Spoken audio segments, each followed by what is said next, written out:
Welcome to our behavior change and service design lunch and learn panel discussion today, hosted by SDN DC. We're really excited about this event in this panel. We have a really interesting topic to dive into today, and we have some really interesting and experts in the field of behavior change and service design to unpack this a little bit with us today. Before we get started, I'm just gonna go through a run of events today. I will be doing a little bit of a welcome today around SDN DC. If this is your first event with SDN DC, I want to give you a little bit of a background about who we are and what we do. After that, I'll hand it over to Emery Nelms, our moderator for today. I'll introduce him and he'll give a short little intro and presentation about himself. He'll then take it over and we'll introduce our wonderful panelists that we have here today. And they'll give a quick little presentation about what behavior change means in their line of work. And then we'll kind of break it back open and have a facilitated discussion led by Emery with the panelists discussing various topics in behavior change and service design. And then we'll finally wrap things up with just a closing out segment. So what's important to remember today, please stay on mute during this. We don't want to interrupt any of our panelists or discussions or break up any of the lively talk we'll probably have during today. If you do have any questions, though, feel free to throw them in chat at any point. We'll be handing them off to Emery. So if you have a question that comes up, please just throw it in the chat and we'll try and get that to Emery. Another thing today is this event is going to be recorded, just so y'all are aware of that. A little bit more about SDN DC. This is our leadership team. Lisa is one of our co-founders. Myself, my name is Tucker. We also have Sergio and Yosef on the line too. I think they threw their intros in the chat. We're a small community, but we're really passionate about service design and building this community. So please follow us on our meetup, check out our website, or follow us on our LinkedIn. We have a couple of events lined up, and we often love talking about service design. So please reach out to us. We'd love to get connected with you. One other thing is we do have one of our first Zoomless events coming up on April 7th. We're going to have a spring social at Whiskey Charlie on the rooftop, so you can see some of the cherry blossoms, which will be pretty awesome. So make sure you mark your calendars for that, April 7th at 6:30. And then if anyone joined a little bit later or during that, just a reminder, here are some Zoom settings for y'all today to have the best viewing experience during this panel. Make sure you just follow some of these settings, and it should be a really seamless experience for you. That being said, I'm gonna hand it over to Emery Nelms. He is our moderator today. A quick little intro to him. Emery is the Director of User Experience for Government Savings Programs at Census. And in that role, Emery leads efforts in partnership with state treasuries and other policymakers to offer financial products that make it easier for individuals and families across the country to save for their financial goals. These products include state facilitated retirement programs, 529 education savings programs, and ABLE disability savings plans. Prior to joining Census, Emery worked as a senior behavioral researcher at the Center for Advanced Hindsight at Duke University and as a senior research associate at Prosperity Now. So Emery, thank you for joining us today, and I'm gonna hand it off to you. Thanks so much, Tucker. Yeah, I'm really excited to be here. I think this is going to be a great discussion. So I think what we're going to do is just sort of do a quick round robin just to get a sense for the folks on the panel. and to sort of introduce our organizations, because I think it's really interesting even just then to think about, where is this intersection of design and behavioral science happening at an organizational level? What kinds of organizations are thinking about this? So I'm going to do mine really, really quick, and then I'll hand it over to my friends here on the panel. So here we go. So you should be able to see my screen. So thank you, Tucker, for that introduction. Yeah, I'm the Director for UX and Digital Strategy for Census's government savings programs. For those of you who don't know a census, we're actually the nation's largest independent record-keeping service provider. We offer a range of different financial service products, all of which are kind of like housed under a common approach of thinking about how do we help people save for what matters, whether that's retirement, whether that's health savings, whether that's education savings or disability savings. So this is kind of an overview slide just to give a sense for all the different kinds of things we do. And you see we have a pretty fairly large reach across a lot of different individuals and families across the United States. So under my specific purview, just to give a quick sense, as mentioned in there, education, so 529, and really thinking about, how do we bring these accounts to meet with people where they are, because we know that education can be quite expensive. And so we have most of the work in the 529 space is around, helping people start to save, engaging them throughout that journey, and then making it as easy as possible to use that money for education expenses. We have a mobile app, and so a lot of focus there right now. The state facilitated retirement programs, that's California, Illinois, previously Oregon, and others. Big industry that's really kind of getting off the ground and really thinking about people who might have been traditionally excluded from the retirement system. How do we help them to start saving? And then able disability programs, which have been around, about a decade now, but really thinking about how do we help individuals who are living with a disability to start saving for expenses that they're going to face throughout. And so these programs can be really beneficial to help people to offset some of those costs, and really excited to continue to work with our partners across the country, across all 50 states, to be able to offer these programs. So I'm going to stop. I'm actually going to kick it over. I'm going to start with Allison, my former colleague at the Center for Advanced Hindsight. So I'll kick it over to you, Allison, if you want to introduce yourself and some of your work and the journey that brought you here. All right. Thanks, Emery. No problem. Okay. So as Emery said, I'm Allison.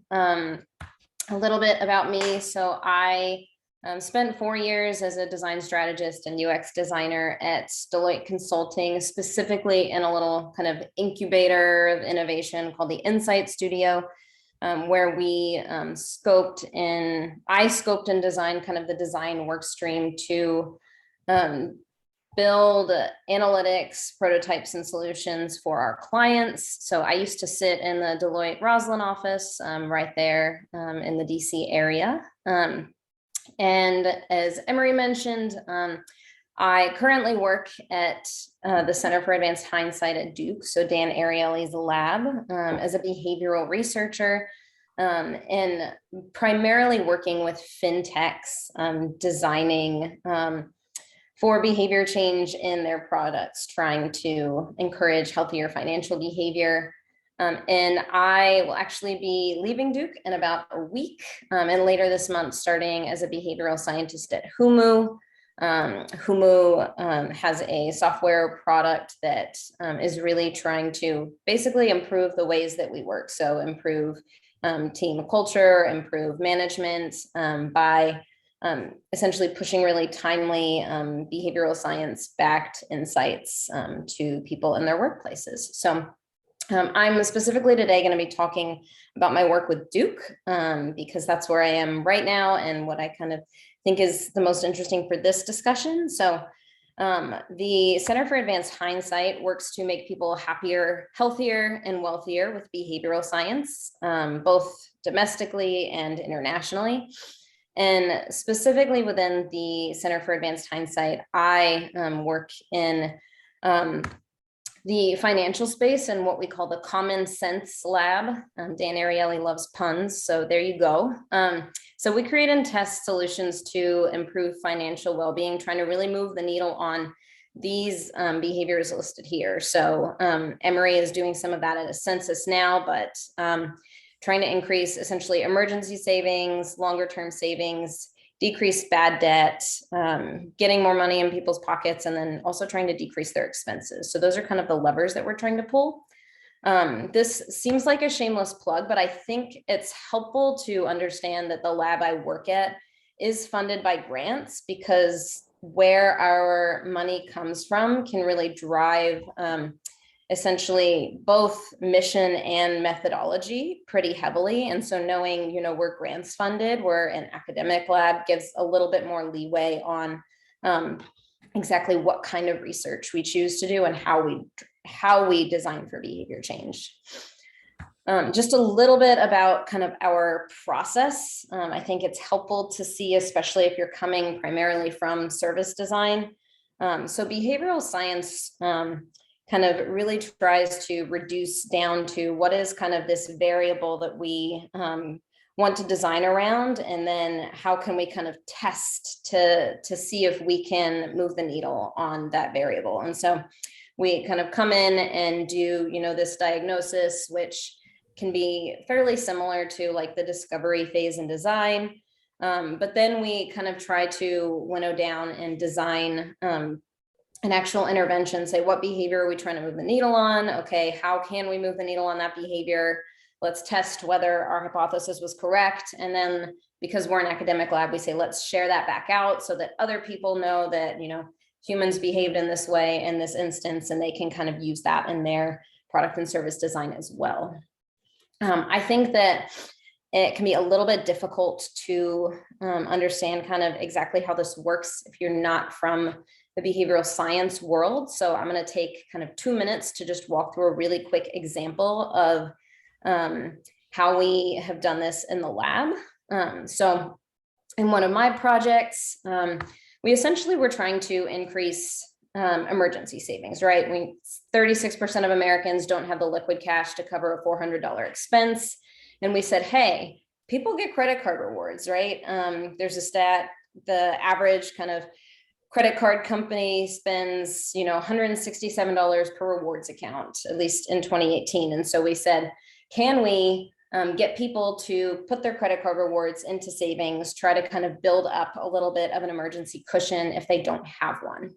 And this is where kind of relying on research on human behavior comes in, because research has been done to show that people categorize and spend money differently based on where it's come from and where it's going. That's something that we refer to as mental accounting. We really like to have names for everything. In behavioral science, I think in every discipline, but in behavioral science, we really like to have names for things. And more specifically, there's something we call income accounting. And so we tend to match the seriousness of the source of a windfall to the use to which it's put, right? So if you get a $20 Starbucks gift card for Christmas, then you're going to buy that $7 latte. Whereas if you're paying with your paycheck, you might get a $2 drip coffee, that kind of thing. And so this posed a challenge for trying to get people to save their credit card rewards, because we see it as this kind of like found money, this bonus thing. It's not our paycheck. We don't feel like we have to be responsible with it. So how do we get people to save it, right? And so we partnered with MasterCard and Virginia Credit Union in Richmond, Virginia, to try to see if we could essentially reframe how people think about rewards and get them to save them. And we did that by redesigning the redemption portal. So you can see here, this is the portal as it existed kind of when we started the project. So this is what we were testing against. And you could still redeem to savings as it existed, but it essentially started with statement credit kind of default checked, and you had to click deposit to another account. You had to select your savings account. You had to enter that amount of money. You had to hit submit. So just kind of a lot more clicks. You had to be really intentional about, this is what I want, to kind of switch away from what was already selected. And we said, hey, we know a few things about how people think. And this is kind of, if you're not super familiar with designing for behavior change, a really typical approach where we say, hey, past research, which means like academic papers, right, have told us a few things. They've told us that people tend to stick to defaults, right? So the default was to redeem to your statement credit. So people, if they don't have a strong preference, are just going to tend to do that.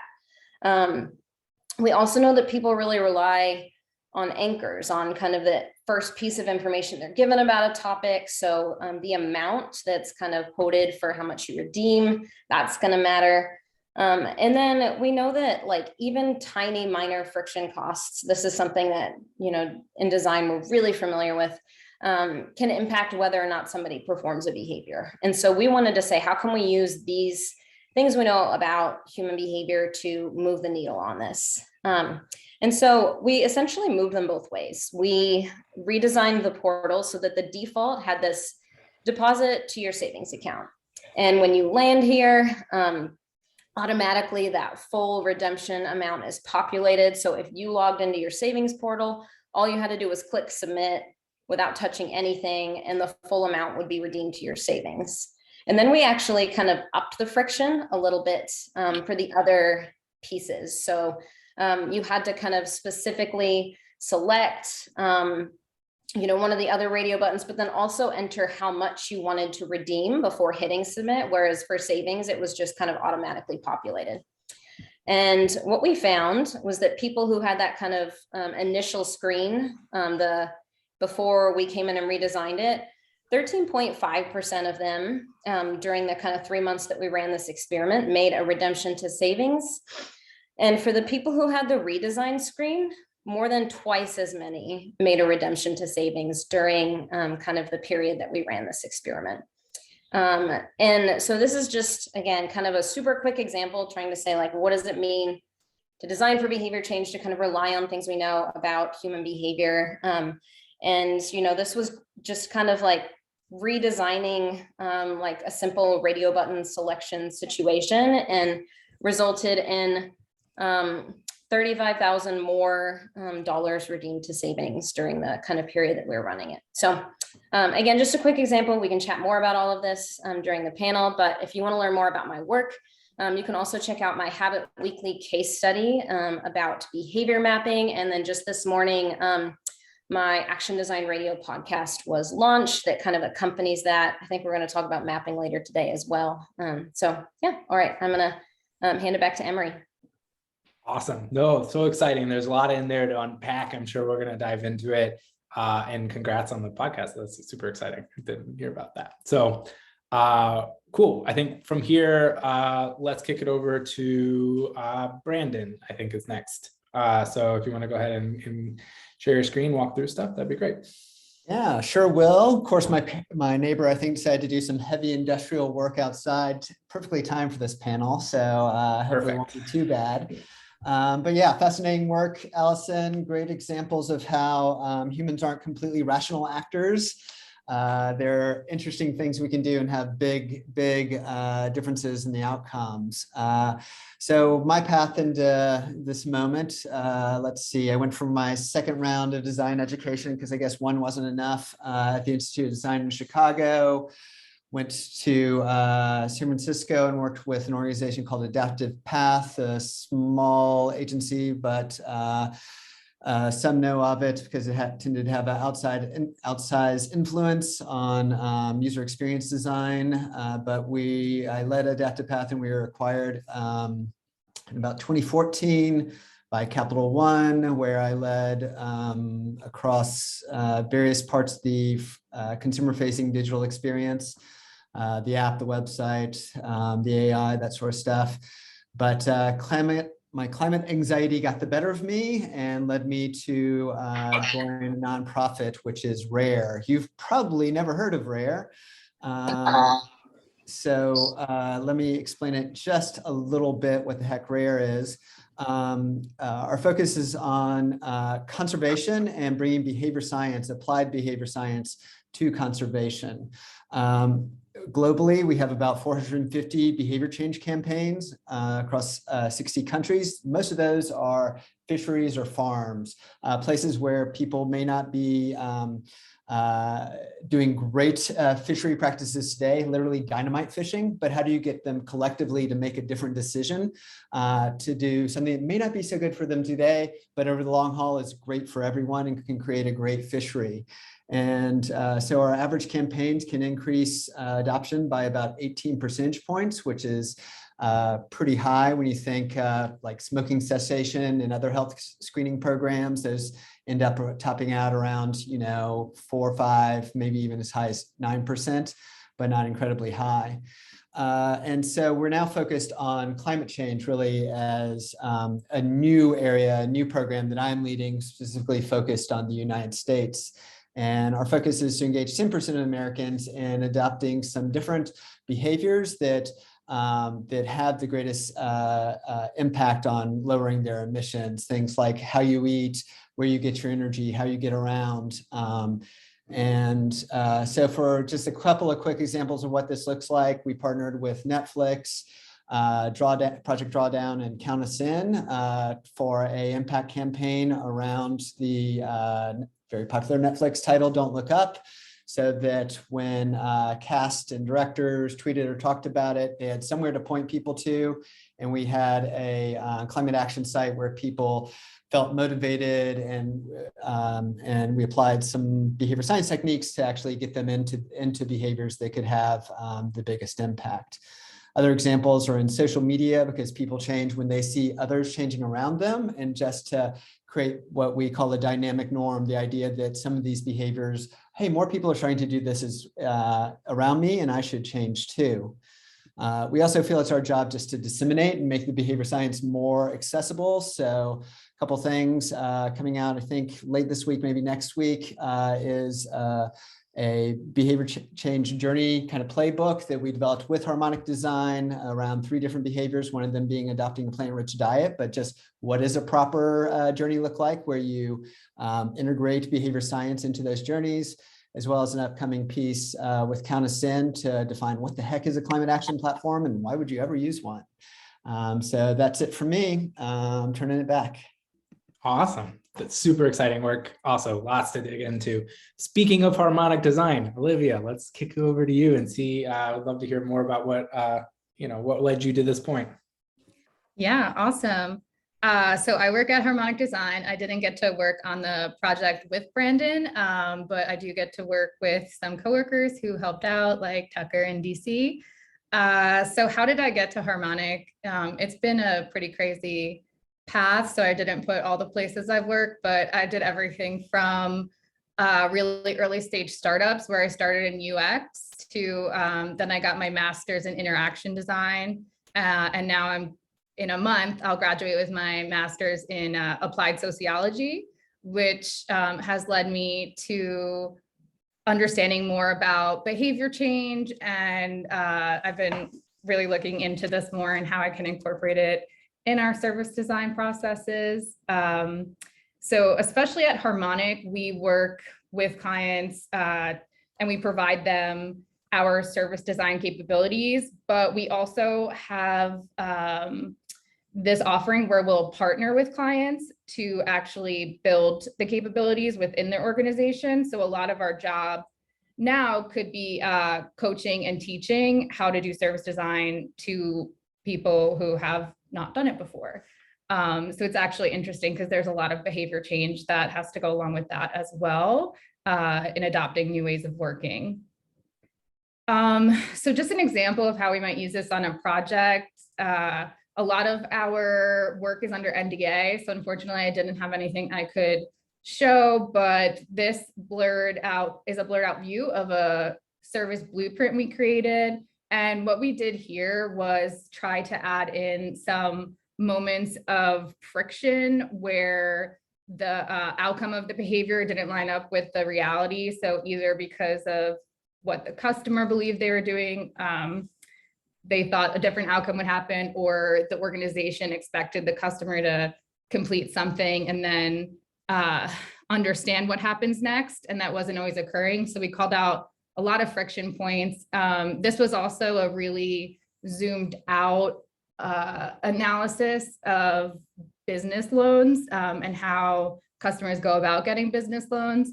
The bank we worked with had never done any type of customer research before. So we were really starting fresh here. So this was like what we call it harmonic, the 100,000 foot view versus the 30,000 or the 5,000.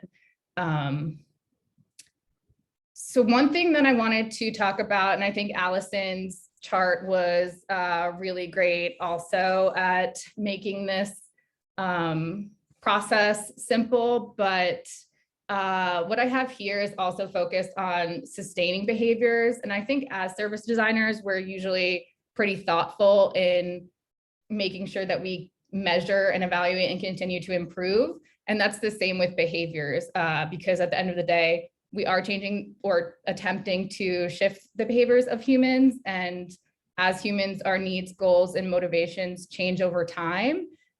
So even if an intervention is once successful, you need to keep measuring and evaluating the solutions.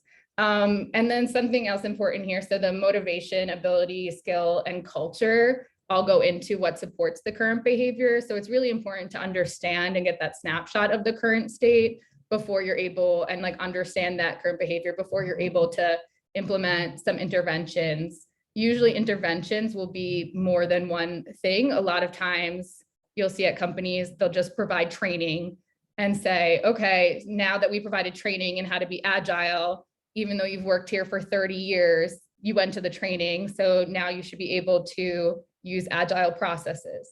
Unfortunately, that doesn't really work because it's not enough. Now that the employee is out working, they have nothing to fall back on but their training, right? So once things get harder, they're not sure what to do, they'll actually go back to the old behavior. So that's why it's important to also have that sustain aspect where you're always going back and evaluating and making sure that people are able to adopt the new behavior.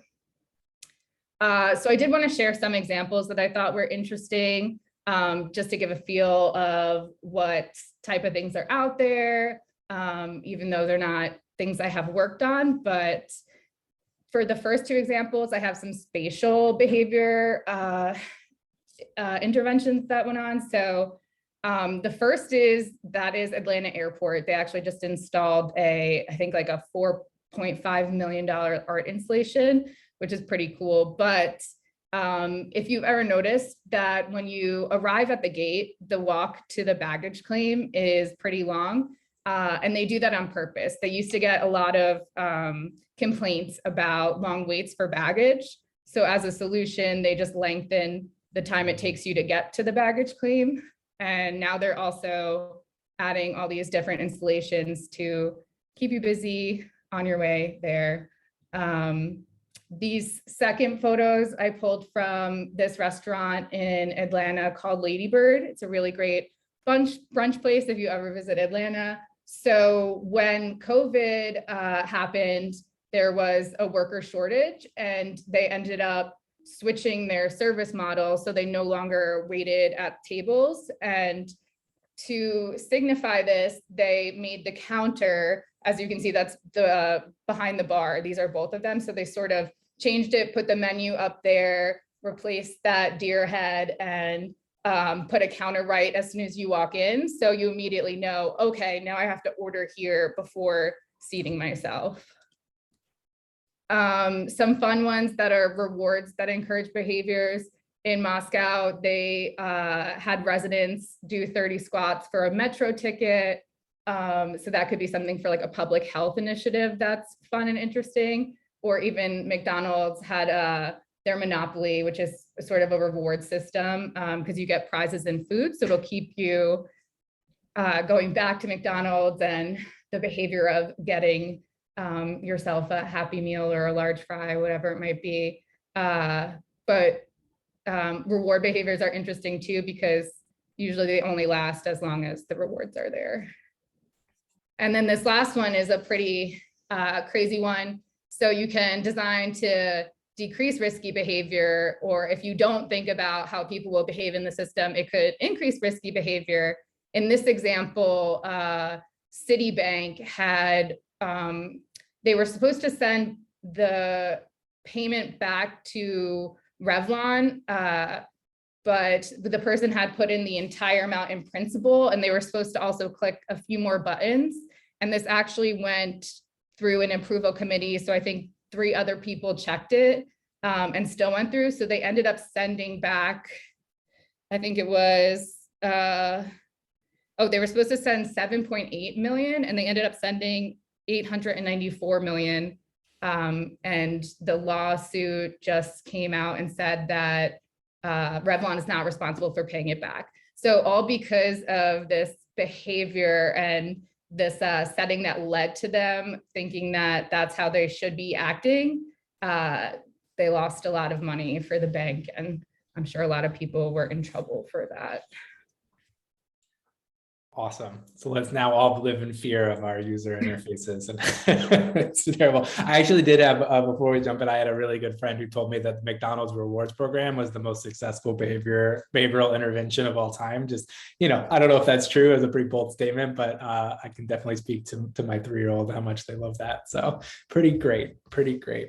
Cool. So I'm going to jump right in, and, it was really great to hear all these different approaches, and, it was great stuff to dig into. Certainly heard some stuff about like, hey, there's some framework stuff that I want to touch on. I heard some stuff around like, this is kind of, interesting. We all have we have some design background, we have some behavioral background, and kind of how those fit together. But I think where I want to start is sort of broadly, and Allison, I'll start with you. What I'd love to hear is just sort of like, maybe at the 100,000 foot view, what does behavior change mean to you? And when I say behavior change, what does that actually, what does that look like in your day-to-day work? What does that mean to you?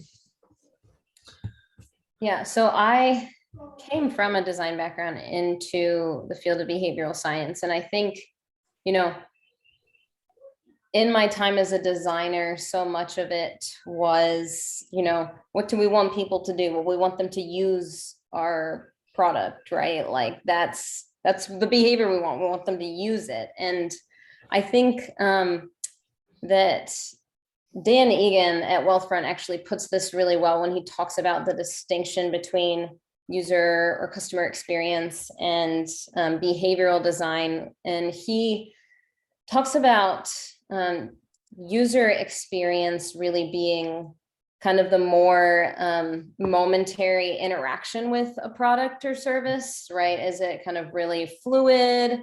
Are there kind of minimal pain points? Is the user or customer able to kind of get to the end of the journey and kind of accomplish in that moment what they're trying to do?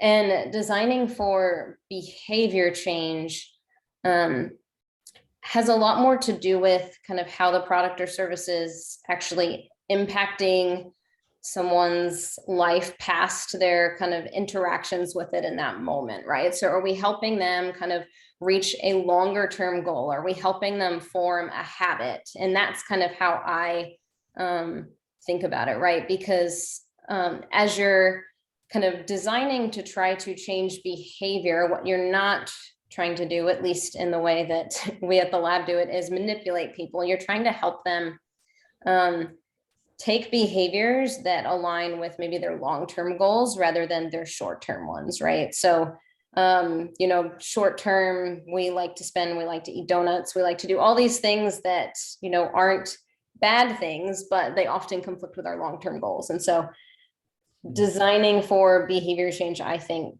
means designing products and services in a way that tries to help people kind of create those habits to reach longer term goals. That's so interesting, this differentiation between what's happening right now and whether or not that connects to the long term. I think that's a really interesting distinction. Brandon, is that how you think about it? Is that something, or is that very similar in the way that you approach it? Or is there certainly differences when you think about what behavior change looks like and feels like for you in your work? Is that similar? Yeah, I'd say definitely some resonance in terms of some of our behaviors are very much like repeat behaviors. You still need to stay conscious of it, but if you're going to take on a more plant-based diet, eat less meat, like that's something you have to kind of get someone slowly into and moving down and sticking to that behavior once they've done it.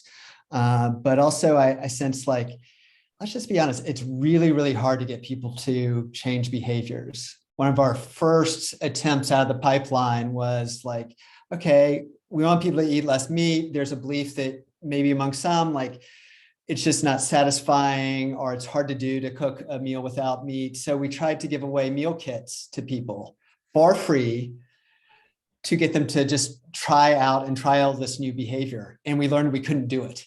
We couldn't give away free meals. And so just to unlock, and start understanding how hard it is, even when you're encouraging people to do something and heavily incenting it, it's just a hard thing to get that switch to happen for people. So interesting. So for you, taking that behavioral perspective, especially in your work, where, let's be honest, you're trying to change behaviors that are like especially hard. Those are, things that are related to climate. That's way down in the future. That's other people. That's a very tough world to try to live in. And so taking that behavioral perspective for you, you think you found that to be really useful in the way that you sort of understand the problems at hand. Is that a fair statement to say? Oh, totally. I think our obsession is with that change of behavior. That's when we get to put points on the board. That's when we get to say like, hey, emissions have actually been reduced. So whether it's there or in my previous career on the private side, I used to talk a lot about return on behavior rather than return on investment, because that's something everyone could rally behind. Like, how valuable is it if the user does this, if the customer does this, what's the value related to that? And then sometimes you get interesting conversations about, yeah, but the customer didn't come here to sign up for your product. They came here for something else. And so let's figure out what that behavior really is that we want to make happen. Awesome. That makes a lot of sense. Got some great questions. Before we get to those, Olivia, I wanted to turn to you. You mentioned in your work how this relationship that you have with clients and working with another to partner around this. I know, and I'm sure we all can understand that sometimes those stakeholders don't necessarily have that same emphasis on behavior, and maybe that's kind of a foreign concept.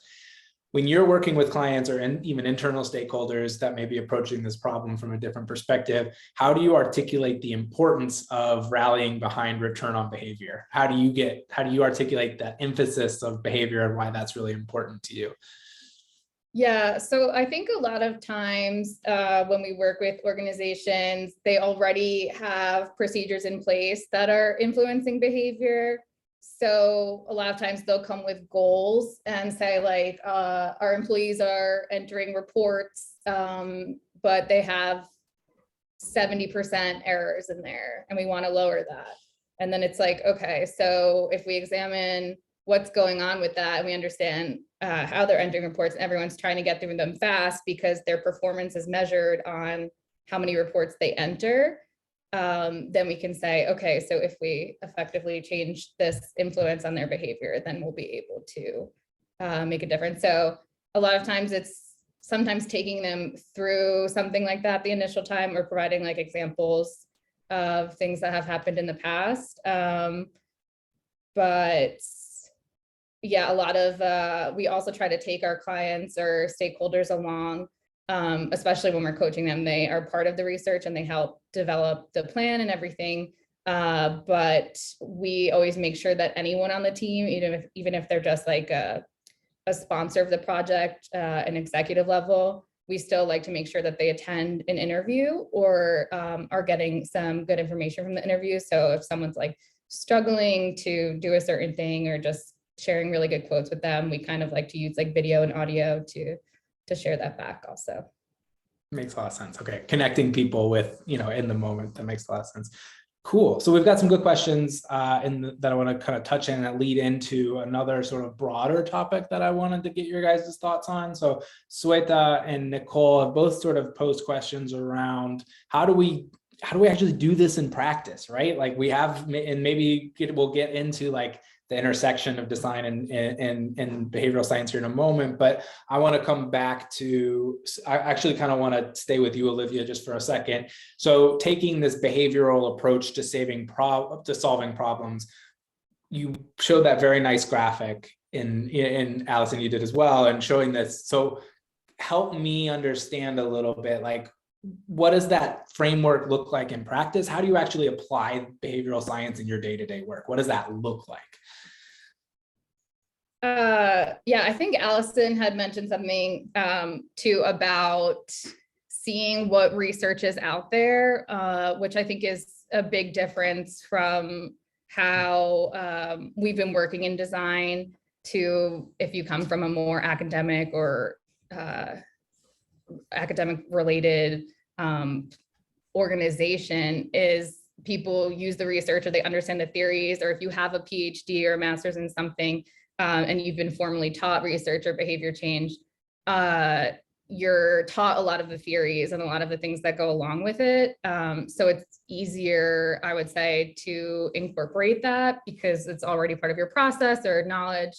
But I think that could help a lot, or it's helped me out over the last 2 years as I've been merging service design and more of sociology. But I think so that's really interesting. And I think that's something that could help us. But how I do it is, I think we already do a lot of this. It's just like putting the name to it, because we're really good as service designers as understanding people in context and observing those situations and doing that research. And I think now the behavior science part of it can help a lot with like, okay, so now that we've identified these behaviors, like how do we change those? And knowing the theories that are out there can help us really make impactful change. Awesome. Allison, turning to you, would love your thoughts just on generally applying behavioral science to product design. And then also, like, if you mentioned some of the awesome work that you did and thinking about behavior mapping and what that looks like in practice. Love your thoughts on, anything to add about how to apply behavioral science and that specific tool or approach. Where do you see that being really valuable? Yeah, so I do think that, yeah, it's true that behavioral science is a much more academic field, but I do not think that you have to have an advanced degree to figure out how to leverage some of it. I personally only have a bachelor's degree, and I typically don't talk about that a lot because of the field I'm in, but I think it's important to note that if you can just kind of find people who are doing this and, read books and listen to podcasts and start to get a sense for how to incorporate some of it into your own methods, you can start to use, some of the tools without formal academic training. I think the challenge can come in just in how to incorporate behavioral design into kind of existing human-centered design methodology. It can be really hard when you're really comfortable with kind of one process model for how you do your work. Even if you kind of flex the tools you use, you kind of follow a similar process to say, okay, how do I, merge this with something that feels foreign and different? And I think that a really helpful kind of place to start to think about this is when you are kind of doing your synthesis after your discovery, trying to actually do your problem framing and define the problem. That can be a really helpful time to say, what are kind of the behaviors that are really important for people to take in this product or service. And then as you are designing a solution, spending, a little bit more time thinking about, how to design for those behaviors. And, typically in behavioral science, we do kind of do a literature review, which sounds really scary, but like just looking for research that's been done in this field, getting comfortable kind of, at least as a starter, reading like popular press summaries of academic papers, right? That can get your feet a little bit wet to figure out, what kinds of barriers based on how people think could be keeping them from doing this. And is there a way that we could design to try to remove some of those, and using kind of the existing corpus of behavioral science research as kind of an additive to the user insights that we hear directly from people in our discovery research. Yeah, it's so funny. We, as designers, we oftentimes do look for examples as like models of like, oh, this kind of feels like a shopping cart experience. How would I apply that here? Similar thing, right? Like, oh, they use that behavioral science thing. How would I apply that here? It's kind of a similar process.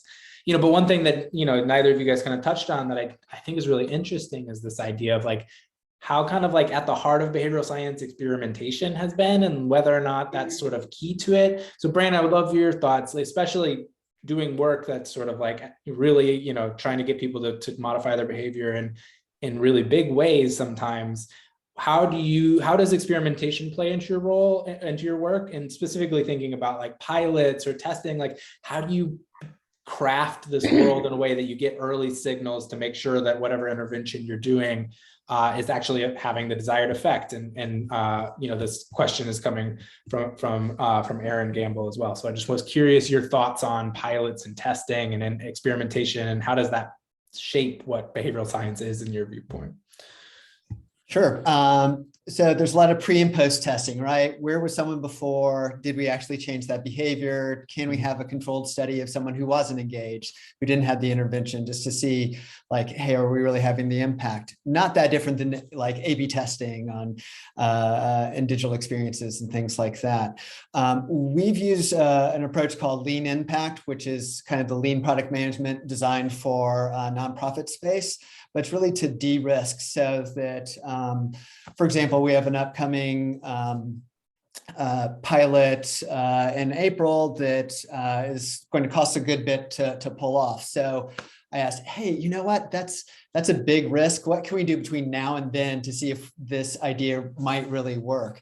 And so they found a quick little pilot they could do of testing some of the ideas in an imperfect form, but we get quick ideas of like, hey, are we starting to change their beliefs? Are we starting to change the predictors of behavior change? And I think that's another thing we started looking at a lot, or what are the upstream predictors that someone might change? What beliefs do we need to change about some of these behaviors that tell us like, okay, they maybe have the overall population hasn't changed yet, but we are starting to change those conditions that mean they're warming up to it, they're getting ready. And so I mostly think of pilots, of tests as being the things that increase confidence and decrease risk along the way. Absolutely. Yeah. And along lines of building, how do we get feedback in so we make sure that we're headed down the right line, that we get some information. A big portion of design thinking and the design process is that early feedback. How do we put this in front of users? How do we prototype something? So we, get some quick feedback and iterate and iterate and iterate. And sometimes that quick, that how fast that's moving, I think sometimes can be tough. And especially with a behavioral science where it's like, oh, we want full powered sample to be able to run that experiment. Sometimes those viewpoints conflict. Allison, I'd love your thought, because I know you've thought about this. And you mentioned a little bit earlier about, areas of the design process where you see behavioral science fitting in really well. And Olivia, you mentioned earlier sort of like, I think we're kind of already doing this. We just call it something different. I want to sort of put those against each other. Help me understand a little bit. Are we talking about the same thing with different jargon, or do we think these are two separate concepts with common overlap? Allison, help me chart that Venn diagram between the design thinking and behavioral science. Where do you see those intersecting? Where do you see them as different?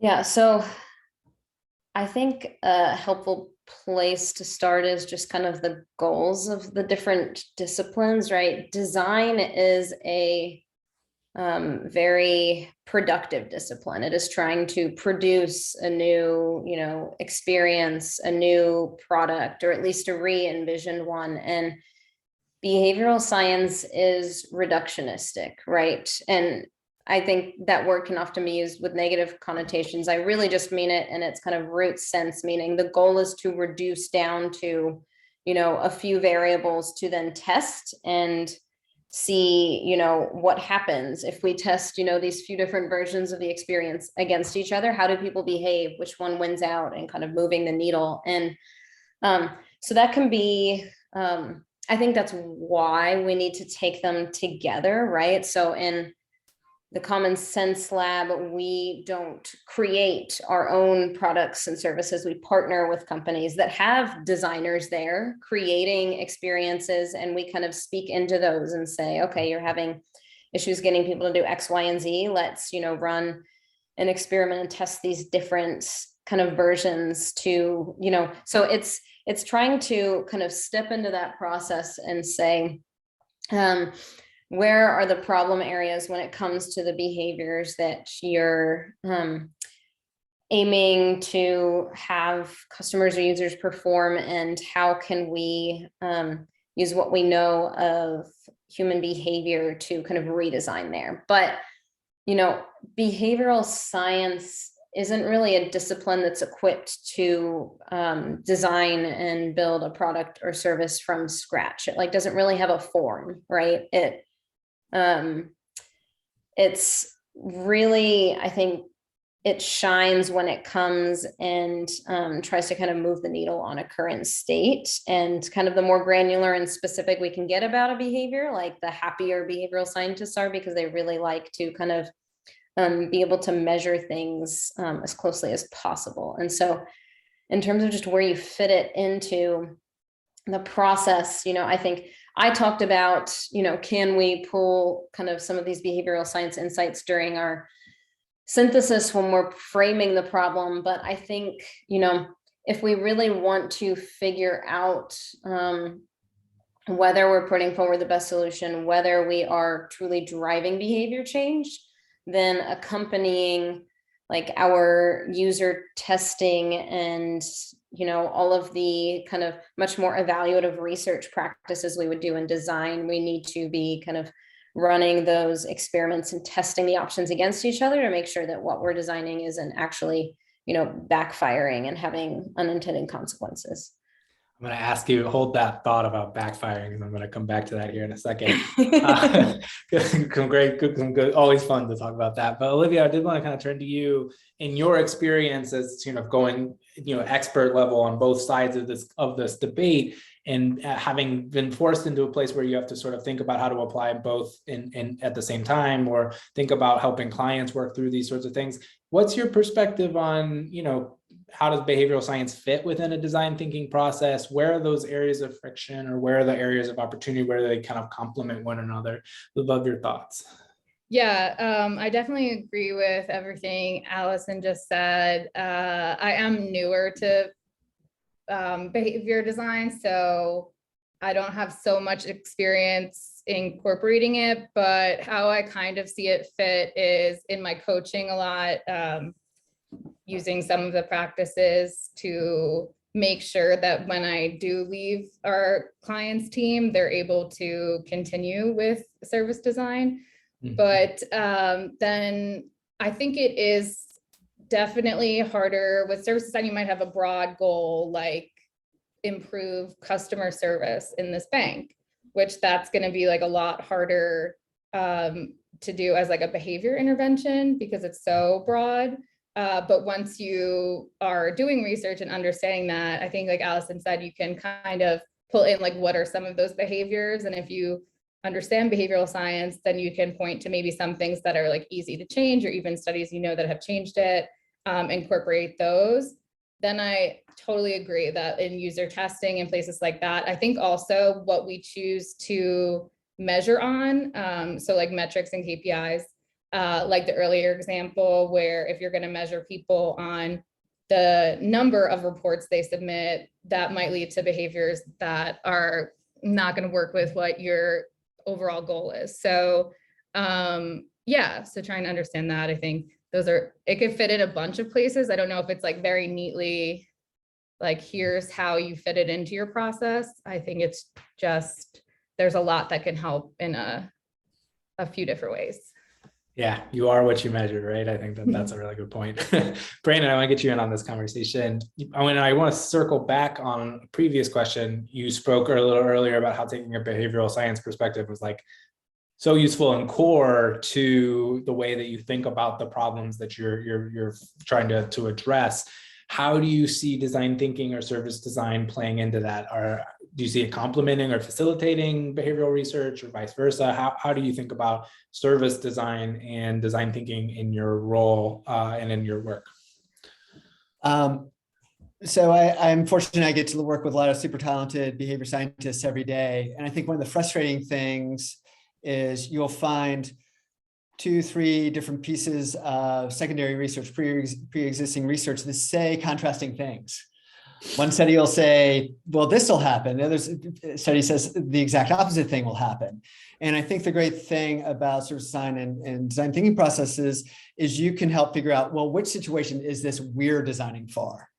Like, how can we more rapidly understand and find out like, oh, okay, well, if we're going to apply the science, here's how we can actually figure out how to do that, which principles apply, which prior research applies in this instance, and quickly learn that and add new, more contextually relevant insight of like, okay, but for this audience, for this message, for what we're trying to do here, here's what will actually work, regardless of what worked in a vacuum-like study, perhaps. So from what I'm hearing, right, and across all of the different, it's interesting to hear. It sounds like one of the ways that this is applied and helpful is that it validates and justifies some of the research where it's like, hey, that happened here, but are we sure it's going to work here? Let's make sure that it actually does work. Because, definitely some moments when it has not worked as well. And so, one of the things that I'm really curious about is, moments when maybe we haven't seen it work or, things backfiring. I'll open this up for all of three. If there's a moment where maybe in your work or adjacent to your work where something you tried didn't work or backfired and you were able to learn from that. Is there any good examples from your guys' work where things didn't go as planned? So it's not directly in my work, but in kind of the field of research I've been involved in at Common Sense Lab. So as I think people are fairly familiar with this phenomenon of giving people early access to their earned wages. So the idea of like pay advances or like Uber paying drivers after like every ride, right? And you think like, oh, giving people access to their money as soon as it's earned, like the whole kind of goal of doing that is we can get people's money in their pockets faster. They don't have to wait until payday.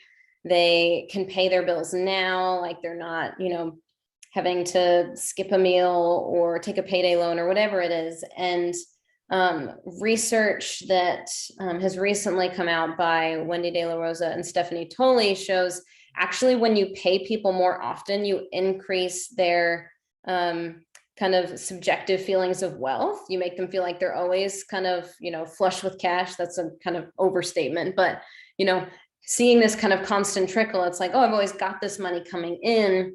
And then it actually, in experiments they ran, people ended up increasing their discretionary spending because they were getting paid more often. And so then it's this question of, are we helping people? How can we, if they're getting paid more often, help them kind of still save up for big upcoming bills or this or that? So that would be kind of an example of something running counterintuitive to, how we in the financial space started designing all these products to help people and then had to figure out, okay, wait a minute, unintended consequence. How do we kind of rein it in a little bit?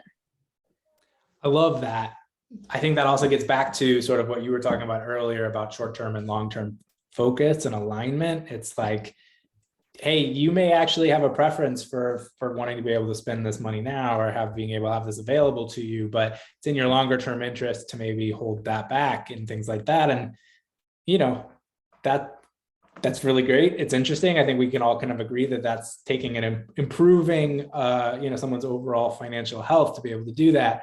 At the same time, though, we're kind of making a pretty strong statement that we know better than you. So this is, I think, a really core tension that we all face as, and especially in the behavioral science world. I think you can think about, a lot of the attention that's been paid there through, Cass Sunstein and others talking about libertarian paternalism. You think about Colin Kammerer and thinking about asymmetrical paternalism, all these, sort of theoretical approaches to what is essentially as product designers, we have the opportunity and responsibility to design products that shape behavior in ways that maybe the user's not even aware of. So I kind of want to think about this a little bit, and I'll go to each of you and think a little bit about, how do you think about balancing those kinds of power dynamics in your work, and what are the ethical considerations that you grapple with, or maybe, how do you handle that or have that discussion? So, Olivia, I'll start with you. If you think about that, or is that something that comes up? How do you think about balancing that kind of considerations in your work? Yeah, so when I first started research and even UX design, I had just learned it on the job. So there wasn't much of a focus on here's ethics and here's studies that were run that weren't super ethical. And this is why we don't do these things anymore. So I think it's interesting. I feel like with behavior, it's hard because I'm always like, should anyone be able to influence behavior? Like, it seems like such a tricky thing. But then at the same time, I think there's a lot of things that are already out there that are influencing behavior. So sometimes it's correcting that, I feel like could be a lot of a service designer's job. And then, yeah, I think, I don't know if I found like a good solution for it. I usually just try to understand my values and the goals of what we're doing, and usually like including other people in that, and always bringing up the question of ethics is probably how you keep it from getting into that bad area, I guess.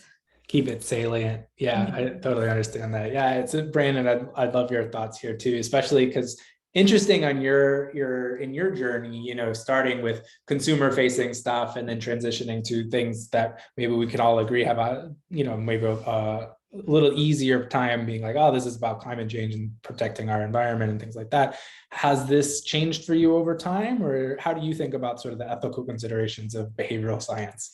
Yeah, Marie. In our world, we have a lot of equity and climate justice kind of things to consider as well. And so there's one lens of it of historically who's responsible for the most emissions. And those are the wealthier individuals in the American society, right? Who have the biggest footprints. And so one notion could be focus on them. You can have the biggest impact per behavior with them, and they're historically responsible. But likewise, I could end up making that group of individuals healthier and wealthier because of taking on these behaviors, because they're eating better, they're making good long-range financial decisions like solar and EVs. So the question for me that really often boils down to, that helps me clarify, is who benefits? Who's going to benefit over the long haul?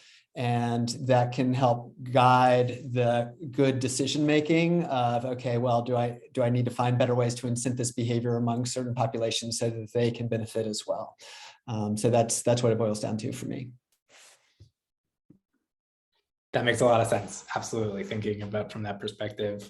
Allison, any thoughts or any tools or anything like that that you've used to justify this, or how do you think about this in your work? I think this is actually where design can come in and help behavioral science, because I think there is kind of a duty to work with the populations we're designing for, and make sure that we're not assuming that they're kind of longer term goals that we're trying to design to encourage behavior towards are there when they're not, right? I think it's almost like when you go to see a personal trainer, right? You're like, I do not feel like doing the burpees you just told me to do, but I came here to see you and I'm going to do it, right? Like, we don't want to assume everyone has signed up for a personal trainer if they haven't, right? And so that's where I saw someone mention like co-designing in the chat. And I think taking a very kind of qualitative human-centered approach to make sure that people's long-term goals really are what we think they are when we're then trying to design products and services to encourage them. But then there's also just this question of like, and you were getting at this with the kind of paternalism question. It's like, And someone also asked, how does all of this relate to nudging, right? And I think, nudging is the idea of kind of making these small changes to the decision-making environment that encourage a particular behavior without actually inhibiting someone from taking a different behavior. I think the example I shared was a really kind of classic nudge where it's like we were not actually barring anybody from like redeeming to their checking account or their statement credit if they wanted to. They just had to be like motivated enough to take like 3 more clicks, right? And so there's kind of a slippery slope there where you say like, okay, but how much friction can you really introduce against like taking a different option before you're basically taking that option away? And I think there's just a lot of work that needs to be done there as well. Another, I think, really interesting and easy to relate to example at Google, when they were trying to encourage people to eat healthier, they essentially took all the candy and put it in like opaque containers in the cabinet and then like stuck fruit out on the counter. And so as people were walking by, they were just like way more likely to grab an apple than to like open the cabinet and like pull a Twix bar out of an opaque container. And so it's like the candy was still there. People knew where it was. They didn't take it away, but they just kind of made it a little bit less of like the default in that example, right? Whereas like if you completely take that candy away or you put it on like the very top floor and in none of the other like, lounges or whatever, then like ultimately you are kind of like taking that option away. So that's, I think, a really helpful example of trying to encourage the behavior people want to take without limiting too much. So there's something around taking away choice and versus shaping choice architecture that feels different in our approach. Cool. I know we're getting right on time. I want to end on a slightly lighter topic, and there's been some talk about like, hey, is there opportunity for us to do this or extend this conversation in any way? I think one way to extend that conversation is through additional resources or things that we like, books. Obviously, go listen to Allison or read Allison's work, but in other places, I'd love, what are some resources? What are some people's, favorite books or podcasts or other places where, if you're really interested in diving into some of this more behavioral science stuff, you can start digging in. So what do we think? What are some people's favorite resources? I just happened to be referencing this earlier today from Yeah, so I was like, literally just happened to be here. So highly recommended. Engage from Rosenfeld. Great. I've just been actually listening to it, but it's a book, Influencer, The New Science of Leading Change by Joseph Grenny, which has been really interesting because he does it in case studies that are related to a lot of the work I do, like within organizations. I've also come across Allison's work before we met, which is really helpful. I love your blueprinting mix with the cognitive friction.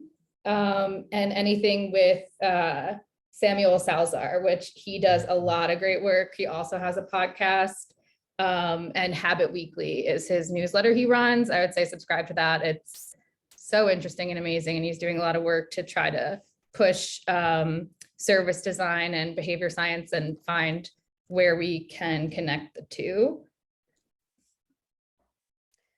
Yeah, I'll give another kind of plug for Samuel Salzar and Aline Halsworth's podcast called the Behavioral Design Podcast. And basically anytime somebody releases a new like popular book in behavioral science, they have them on that podcast. So it can be really helpful to get kind of just a quick sense from the author themselves about like, what are they delving into in this book? What are kind of the main takeaways? In a really like easy to digest conversation, then you can kind of decide from there, like which ones you're gonna like delve into and read yourself. I also think specifically in the design and behavioral space, Ruth Schmidt's work is really helpful. Some of hers is much more kind of academic and, theory writing, but she has a few articles for the behavioral scientist that are a little bit more at a popular level. And then Shlomo Bernarczy's work as well, specifically The Smarter Screen, I think can be really helpful when trying to incorporate behavioral science with design. Great. The two I'll throw out there, Start at the End by my friend Matt Wallert, really good on just like using behavioral science and outcome-driven design to design products. And then the one that I've been reading lately, called Anthrovision by Gillian Tett. Gillian Tett's fantastic and super smart, but that's not necessarily about behavioral science. It's about using anthropology, but it is about understanding to culture and these influences on behavior and about applying that within a business context. Super, super interesting. So we are right at time. I just want to give my personal thanks to Olivia, Allison, and Brandon for their time. And this has been super, super fun and enlightening for me. I will hand it back over to Tucker so he can wrap us up. Yeah, thank you.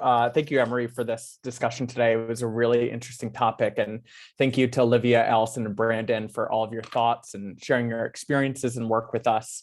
We had a lot of great discussions today, and we really appreciate you taking some time out of your day to speak with our community. We did record this event, so we will send this out to attendees, and just make sure you check on our LinkedIn. We'll post there where this event recording will be. We'll also collect all of these resources that we're sharing in the chat now, so we can get those all out to you. But thanks again. Make sure you follow SDN DC on LinkedIn and Meetup for any future events. But thanks again to Emery and our panelists for today's event. Thanks for everyone for attending. Yeah, thank you both. Thanks, Have everybody. a great rest of your Tuesday, everyone. Bye.